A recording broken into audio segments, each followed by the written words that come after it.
A vasectomia é uma das opções contraceptivas para os homens. E hoje o Dr. Rodrigo Gongora vai explicar para nós se é mito ou verdade que a vasectomia pode ser revertida. Isso é verdade. Nós podemos sim reverter a vasectomia, mas a grande questão que a gente tem que explicar para os pacientes é que a gente nunca deve fazer uma vasectomia pensando na reversão, pensando que qualquer coisa eu reverto. Por quê? Porque a reversão da vasectomia já se trata de um processo bastante mais complexo comparado à vasectomia em si e que a gente não pode garantir sucesso desse procedimento. Então, para a gente poder ter uma ideia, a taxa de sucesso para vasectomias que são realizadas em até 8 anos é de mais ou menos 50%. Isso em centros de referência, em centros bem adaptados e que já têm experiência com essa cirurgia. Então, a vasectomia é sim reversível, mas a gente nunca deve fazer pensando em reverter. Muito obrigada, doutor. E agora nós vamos falar da nova UTI geral do São Lucas Hospital Center. E para isso eu gostaria de agradecer a presença do Dr. Luiz Felipe Sidney, coordenador da UTI geral, e também do engenheiro clínico da instituição, Maurício Antunes. Sejam bem-vindos. Muito obrigado. Muito obrigado. É sempre satisfatório estar aqui presente e poder conversar sobre o hospital. E hoje nós vamos falar sobre uma nova fase também do São Lucas, que é a nova UTI. Mas antes da gente entrar nesse novo momento do São Lucas, eu gostaria que o doutor explicasse, o doutor é coordenador da UTI geral do São Lucas. Doutor, explica pra gente como está atualmente, quantos leitos estão disponíveis no São Lucas na parte da UTI pra gente. Perfeito. Como já conversamos em outras oportunidades, o hospital consta, ele detém 20 leitos de UTI geral, né, adulto, mais 10 pediátrico e mais 10 de neonatologia, né? E conforme a gente não tem uma distinção do paciente clínico ou cirúrgico, né, do traumatizado ou do eletivo, né, ela tem a capacidade para receber todos os tipos de paciente, cada vez mais estruturada, igual já falamos em outras oportunidades, novas tecnologias, aprimoramento de mão de obra. O hospital cresce junto com a qualificação, né? Então, neste momento, nós detemos 20 leitos abertos para todos os tipos de situações. Bacana. E, doutor, essa questão dos leitos, eles estão em funcionamento, a maioria em tempo integral, com a capacidade máxima, ou vocês têm uma organização também para receber pacientes, por exemplo, emergenciais? Sim, a gente sempre tem um plano de contingenciamento, né, para nunca, ou praticamente quase nunca, faltar leito para quem precisa, né? Então, nós temos um setor, já falei em outra oportunidade, mas é importante eu falar, dentro do hospital nós temos um setor de gerenciamento de leitos. Então, em conjunto com todas as equipes de todos os setores, não só da UTI, da enfermaria, dos pisos e centro cirúrgico, nós fazemos um planejamento de 24 a 48 horas constantes, para frente e para trás, para sempre ter um sistema organizacional, porque se o paciente vem do pronto-socorro, ele vai ou direto para a UTI, ou para o centro cirúrgico, para depois ir para a UTI, para depois receber alta e ir para a enfermaria. Então, isso é um organismo dentro do hospital fundamental para a gente fazer esse gerenciamento, e assim a nossa capacidade gira em torno de 90% a 95%, né? Temos uma demanda pelo menos aí de 60% de leitos cirúrgicos, né? Então, posso dizer que a maioria dos leitos na atualidade são de cirurgias eletivas, grandes cirurgias eletivas. E aí a gente tem em 30%, 40% dos pacientes diversos, pronto-socorro, atendidos por SAMU, SEAT, ou que estão internados e precisam, por algum motivo, ir para a UTI. Então, a gente trabalha com a atual capacidade que suprime a necessidade atual do hospital. O doutor falou que os pacientes da UTI, eles são de diversas especialidades e vêm de outras localidades. Mas qual que é, geralmente, um paciente quando ele é encaminhado para a UTI? Só para a gente voltar e dar esse contexto também. Quem é o paciente que precisa e que vai para a UTI? Então, o doutor falou no caso do centro cirúrgico, mas também não é todos os pacientes que faz cirurgia que vai para a UTI. Dá um contexto para a gente também. Vou tentar deixar de uma forma mais simplificada. São pacientes que têm uma instabilidade, tanto neurológica, ventilatória, cardiovascular, né? Algum grande sistema do corpo está prejudicado. E ele precisa de um suporte intensivo mesmo, né? De ter um médico capacitado para estar do lado do paciente para compensar tanto a parte hemodinâmica. Por exemplo, o paciente teve um infarto, né? Um infarto, a pressão dele caiu, ele precisou passar por uma cirurgia cardíaca ou por um cateterismo de emergência e ele vai para a UTI. Tem algumas grandes síndromes, né? Às vezes até uma diabetes grave descompensada precisa estar dentro do ambiente de UTI, porque é aquele paciente que precisa do contato com a equipe multidisciplinar, eu não posso centralizar apenas no médico, obviamente, de garantir que ele saia desse quadro de instabilidade. Principalmente neurológica, ventilatória, cardiovascular, né? Uma infecção que está fora do controle. Então, às vezes o paciente precisa de todos esses sistemas, estão em deteriorização por algum motivo. Ou politraumatizado e, principalmente, pacientes que têm capacidade de reverter esse quadro, né? Realmente, doenças terminais, isso é uma coisa, é à parte, né? Que às vezes o paciente tem cuidados paliativos, fica junto com a família, né? Claro que numa situação de emergência não é a hora, né? Primeiro a gente estabiliza o paciente, mas são pacientes que algum grande sistema está fora da homeostase, né? Então, os pacientes internos, por exemplo, grandes cirurgias, elas são quase na sua maioria eletivas. Então, esse núcleo de gerenciamento de leitos nos passa as demandas, geralmente 24, 48 horas antes. Então, eu sei quantos pacientes tem de reserva de centro cirúrgico para amanhã, sei quantos tem para depois de amanhã. Assim como tem os pacientes que estão em evolução clínica que provavelmente receberão alta em 24, 48 horas. E esses pacientes também são sinalizados para que, quando solicite a alta desses pacientes da UTI, tenha também leito fora, né? Porque tem a demanda interna aí de pronto-socorro e afins. Sim. E o hospital também é referência para a região. Então, outros hospitais solicitam vaga para nós, tanto de UTI quanto enfermaria. Então, é sempre as solicitações de UTI, geralmente são passadas para mim, a gente analisa, tendo a disponibilidade de leito, a gente aceita, né? Igual eu disse, a gente está capacitado para receber os mais diversos tipos de doenças, patologias, enfermidades, de mais graves às mais leves.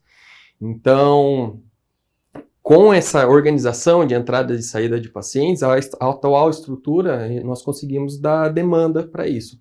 Aí o contato externo geralmente é feito ou com essa central de regulação interna nossa ou comigo, né, pensando em UTI. Mas há o contato também com o colega do pronto-socorro, ao colega da enfermaria, e a gente faz esse dimensionamento. Toda essa comunicação sempre muito É muita gente envolvida. Envolvida, né? Justamente. E o doutor falou sobre a questão da equipe multidisciplinar e além dos profissionais de saúde, também é necessário profissionais para manter todas as tecnologias e também o funcionamento, que é o caso do Maurício, que é engenheiro clínico aqui da instituição. Maurício, antes da gente entrar um pouquinho mais e falar sobre a atuação dentro da UTI, dentro dos equipamentos da UTI, para falar também, gostaria que você explicasse para a gente o que faz o engenheiro clínico dentro da instituição, para a gente também explicar sobre esse organismo vivo, como o doutor disse, que é um hospital. Explica pra gente. Então, hoje o setor de engenharia clínica, ele é responsável pela manutenção e pela gestão dos equipamentos médicos aqui dentro da instituição. Então, nós trabalhamos de forma preventiva e de forma corretiva, além da calibração e verificação também. Então, para preventiva, nós temos um plano de gerenciamento de tecnologias. Com esse plano de gerenciamento de tecnologias, junto com os outros coordenadores, nós conseguimos manter um calendário para a manutenção de todos os equipamentos da instituição, desde que eles vão ser utilizados para dar assistência para o paciente. Então, desde uma bomba de infusão, um monitor multiparamétrico, o esfígmo lá que vai verificar a pressão, todos eles vão passar ou por manutenção preventiva, ou por calibração, por teste de segurança elétrica, enfim. De acordo com a indicação de cada equipamento que vem do próprio fabricante, a gente faz essa gestão. E aí também a manutenção corretiva, né? Quando o equipamento quebra por algum motivo, está com algum problema, a gente é acionado também para poder fazer o atendimento. Que bacana. Além também da implantação de novas tecnologias, também passa pela engenharia clínica, certo? Isso, também. Hoje a gente tem uma comissão de padronização de insumos e equipamentos aqui dentro da instituição, e essa comissão de padronização é uma equipe multidisciplinar, então nós temos lá a direção do hospital, enfermeiro, temos fisioterapeutas, enfermeiros de diversas especialidades ali que vai poder cada um atender de acordo com a demanda, de acordo com o seu entendimento. e toda vez que é passado um formulário solicitando a padronização do equipamento, ou quando o próprio médico mesmo solicita para a gente diretamente, preciso que seja adquirido determinado equipamento que vai me ajudar em determinada situação. A gente leva para a comissão de padronização, lá é discutido se é viável para o paciente, para a instituição. A engenharia clínica faz o papel de buscar as opções disponíveis no mercado, os valores, verificar como que é feito essa contratualização com as operadoras de saúde, e posteriormente a gente testa as tecnologias, e tendo o ok do médico que fez a solicitação, do enfermeiro, da equipe técnica, do fisioterapeuta, a gente implementa a tecnologia na instituição. Então, a engenharia clínica também está nesse processo. E, doutor, explica pra gente, então, um pouquinho antes, de como é que foi o processo de trazer, dessa necessidade de novos leitos, então, de UTI. O hospital, ele trabalha com planejamento futuro, né? Então, igual eu disse, até o atual momento, nós temos capacidade de receber toda a demanda de centro cirúrgico, de pronto-socorro, de enfermaria, e toda a demanda que o hospital precisa de leitos de unidade de terapia intensiva, né? Não nos falta. Já aconteceu isso na pediatria e na neonatologia, né? Com ampliação de leitos no passado recente. E pensando no futuro próximo, com a ampliação do hospital, novos leitos, ampliação de centro cirúrgico, ampliação do pronto-socorro, nós sabemos que num futuro bem breve, nós teremos uma demanda maior também de leitos de UTI. Pensando que a população vai ficar mais doente, vai precisar? Não necessariamente. O hospital vai ter capacidade de absorver novos pacientes, porque com a maior estrutura, maior giro de centro cirúrgico, conseguimos fazer no mesmo tempo 2 cirurgias cardíacas, com 2 cirurgias de neurointervencionistas, 2 mais um infartado, e a demanda grande ao mesmo tempo. Sendo assim, como esse futuro está bem próximo, o planejamento já começou anos atrás, quando havia um planejamento de expansão, construção do novo prédio, com ampliação de centro cirúrgico e tudo já foi dito. Então, alguns anos atrás, a gente começou a rabiscar, junto com toda essa equipe multidisciplinar, que envolve a tecnologia de informática, a engenharia clínica, a alta gestão do hospital, direção clínica. Pensando no futuro do hospital, a gente começou a planejar a UTI. Tem a arquitetura, a engenharia predial associada, né? Não tem como ou eu ou o Maurício falarmos unicamente exclusiva da nossa parte, porque é muita gente envolvida. Buscando porque a construção é única, né? E depois isso vai ficar à disposição do hospital ad eterno, né? Então, com esse planejamento no passado, que é o presente, que a gente já pensa no futuro, estamos no processo de ampliação de mais 20 leitos, né? Que num futuro breve, não temos uma data em definitivo, mas nos próximos dias, provavelmente o hospital já vai divulgar para a população quando será. Nós estamos num processo já final de adequação da nova UTI. Nós contaremos com mais 20 leitos. Então, ao total, serão 40 leitos de UTI disponíveis no hospital. Exatamente. Então, como o doutor disse, é um crescimento bem exponencial, né, doutor? Para receber a população, o doutor disse, o hospital acaba referenciando toda a região, e na UTI será mais um passo também para essa referência em saúde em Cascavel e toda a região oeste do Paraná, certo? Com certeza. Igual eu disse, não é que a população vai ficar mais doente, a gente vai tendo capacidade de gerar mais atendimento, né? E como o hospital cada vez mais é uma referência para a região, macro-região, né? E ouso dizer em breve para o estado, porque é um grande hospital com grandes estruturas, com poucos lugares que tem tanta tecnologia associada também, né? E qualificação de corpo clínico. Então, fazendo um pensamento futuro, e a cidade cresce, né? Se a cidade, a nossa macro-regional, vem crescendo exponencialmente nos últimos 10 anos, a projeção é que ela continue crescendo, né? E como o pensamento é sempre o futuro, não adianta a gente construir de uma hora para outra, porque mesmo se quiséssemos, não conseguiríamos, porque é muita coisa envolvida. Então, o processo é lento, né? Ele é gradativo, Sim. e assim que surge a demanda, a gente já vai estar preparado para absorvê-la. Muito bacana. E falando sobre essa parte de preparo, então, da UTI, o Maurício esteve participando também, então foi, como o doutor disse, toda uma comissão organizadora para fazer com que isso funcione, porque é um processo, né? E quando a gente fala sobre saúde, cuidado com o paciente, requer ainda mais cuidado, né, doutor? São muitos detalhes e que não podem passar despercebido. Tem que ter toda a atenção. Maurício, fala um pouco pra gente, então, de como foi da parte da engenharia trazer essas tecnologias, montar essa estrutura também, que serão os novos leitos de UTI. Então, para essa UTI nova, nós pensamos em conectividade, né? Hoje nós temos a UTI lá, que ela tem a central de monitorização e permite com que o médico, a equipe multidisciplinar ali da UTI possa acompanhar os dados vitais dos pacientes ali da ilha. E nós queríamos ir além na UTI nova. Nós pensamos em fazer essa conectividade e levar para o RIS, que é o sistema que a gente utiliza hoje, os registros dos pacientes. Hoje é o sistema TASI. Então, como que funciona? Quando o paciente apresenta lá os dados vitais, a saturação, a pressão, a respiração, ele tem que fazer, o técnico de enfermagem, ele tem que retirar todos esses dados e passar para o sistema de forma manual. Com os equipamentos atuais, nós pensamos em fazer a conectividade com o sistema, e isso ir tudo de forma automática para o sistema. Então, esse é o objetivo, a gente escolheu os equipamentos sempre pensando nessa possibilidade de conectividade. Dessa forma, a gente pensou que os equipamentos eles deveriam unificar as marcas, ter menos marcas possíveis para facilitar para a gente fazer essa conectividade, que, como o doutor mesmo disse, é algo multidisciplinar. Então, a gente precisa da TI, precisa da enfermagem para indicar para a gente quais são os dados que eles precisam, a cada quanto tempo eles precisam, precisa da engenharia clínica para poder fazer também a montagem de todo esse sistema. Então, quanto menos marcas estivessem envolvidas no processo, seria mais fácil de viabilizar essa conectividade. Então, nós trabalhamos dessa forma.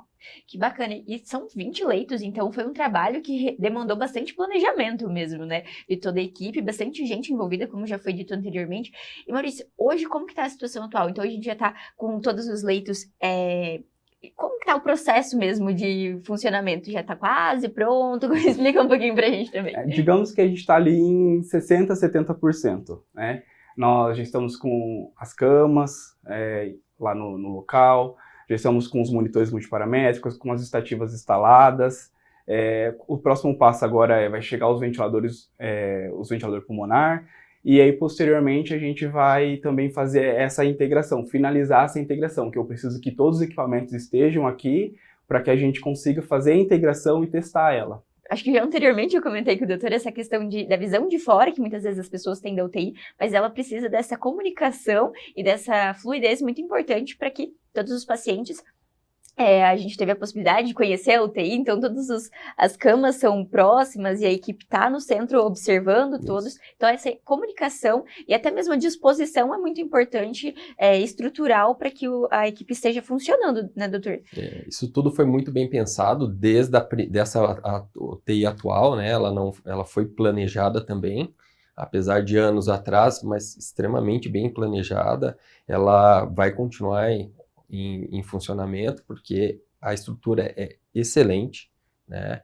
E essa nova UTI, ela também foi planejada, e assim como tudo, é evolutivo, né? Agora, a forma de pensar. Então, hoje, a estativa da nova UTI, ela tem a fixação no teto, e esse braço consegue fazer um giro de 360 graus ali dentro do leito. Nós já pensamos em colocar pontos de diálise em quase praticamente todos os leitos ali na UTI, né? Porque a demanda vai aumentando.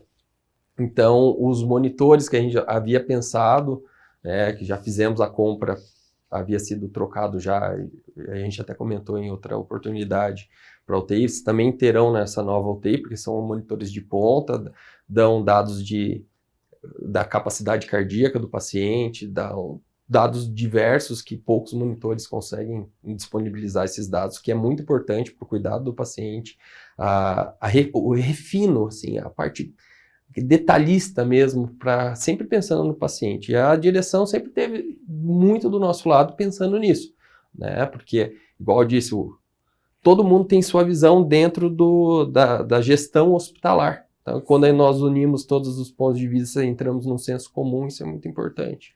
É algo legal também que a gente conseguiu aqui na instituição, é fazer a padronização dos equipamentos. Então, o mesmo modelo de monitor multiparamétrico que o doutor utiliza em uma UTI, ele vai utilizar em outra. No mesmo modelo de desfibrilador, que tem em outra. Isso vai ajudar muito porque, por exemplo, hoje em dia os monitores multiparamétricos, eles são modulares.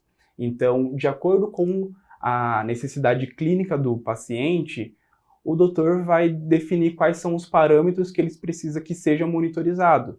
E aí vamos supor que lá no leito 10 eu não preciso do pico, por exemplo, mas eu preciso desse parâmetro lá no leito 12. Então eu consigo tirar do módulo, do monitor e colocar no outro onde precisa. Então tem essa possibilidade de fazer essa permutação entre eles para que a tecnologia ela se torne um pouco mais barata, porque eu não vou ter em todos, mas de qualquer forma eu não perco a funcionalidade, porque vai estar disponível para todos os pacientes. Isso é muito importante, até a questão também da equipe que está manuseando esses equipamentos também, né? Porque a gente fala que a tecnologia ela é uma contribuição para o trabalho de uma equipe, da equipe médica, da equipe de enfermagem, técnicos de enfermagem. E essa padronização também contribui para que esse trabalho seja então, um pouco mais fácil, né, doutor? Porque a equipe que está trabalhando diariamente, então, ela vai utilizar um aparelho, ela vai saber também manusear ele com os demais, certo? Existe dentro da instituição, não só na UTI, obviamente, o núcleo de educação continuada, né? Então, o treinamento ele é rotineiro das diversas tecnologias. E quando nós fazemos atualização, por exemplo, o cardiodesfibrilador, nós atualizamos para um modelo mais recente, há treinamentos constantes, né?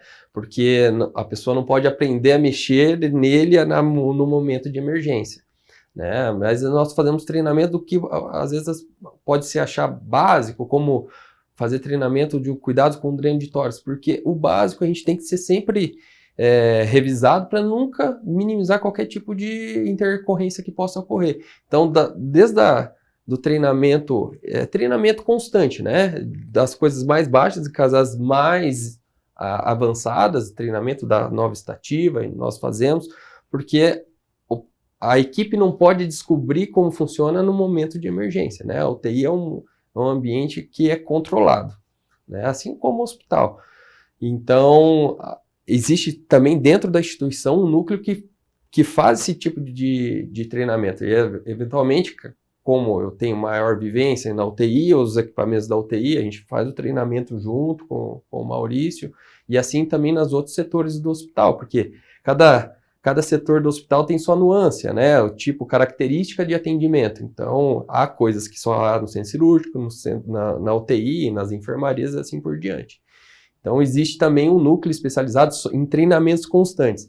Então, semanalmente, temos treinamentos de todos os aperfeiçoando sempre o colaborador, sempre buscando essa questão de segurança e cuidado, e que tanto o colaborador esteja ciente, como o doutor disse, e de forma preventiva, né? Esse treinamento atua como forma preventiva de sempre preparar ainda mais e qualificar e aperfeiçoar esse colaborador, né, doutor? A gente pode fazer uma analogia, um piloto, por melhor que ele seja, mais profissional, mais vencedor, quando ele muda de uma pista para outra, ele faz o treinamento, o aperfeiçoamento, ele ajusta o carro para aquela curva. Fazendo uma analogia, mais ou menos isso. Então, quando temos novas tecnologias, mudamos os setores e a gente tem treinamentos para isso, né? Para cada vez buscar o melhor.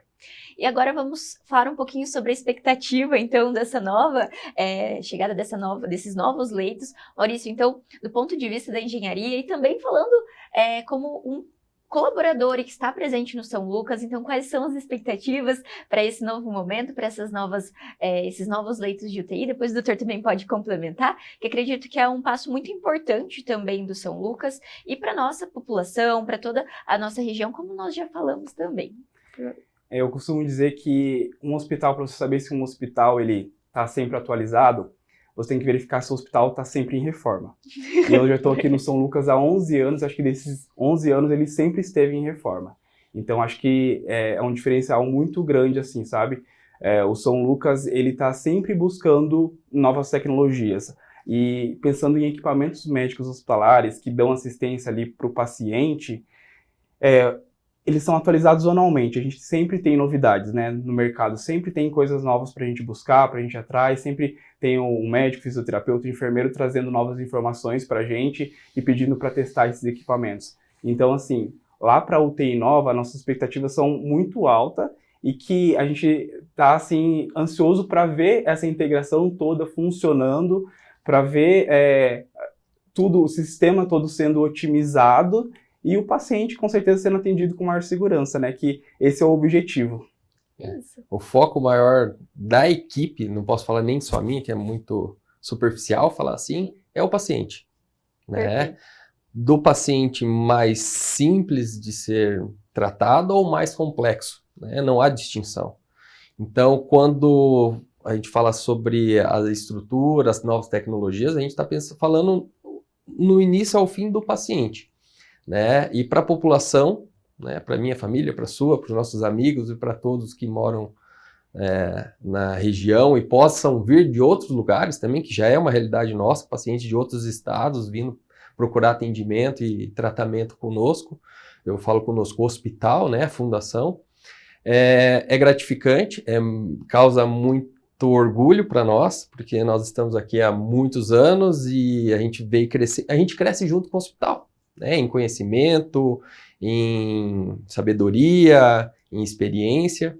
Né? Então, quem ganha principalmente é a população, o paciente, a população, e nós também, porque nós crescemos juntos com o hospital, né, em todos os sentidos. Isso é um momento muito importante mesmo. De muito orgulho. Doutor Luiz, muito obrigada pela participação. Obrigado. Então, em breve, nós traremos mais informações sobre a data de inauguração desses novos leitos, mas isso fica para uma próxima conversa. Mas já adiantamos, então, que está sendo preparado para em breve a gente ter esses novos leitos funcionando, né? Maurício, muito obrigada também pela participação. A gente conseguiu explicar um pouquinho mais sobre a importância da engenharia dentro do hospital e que é fundamental também com essa conversa entre todas as equipes. Então, muito obrigada, gente. Eu que agradeço. E o São Lucas 24 horas de hoje fica por aqui, mas não deixe de acompanhar as redes sociais através do @FH São Lucas Cascavel para ficar por dentro de todas as novidades. E até o próximo!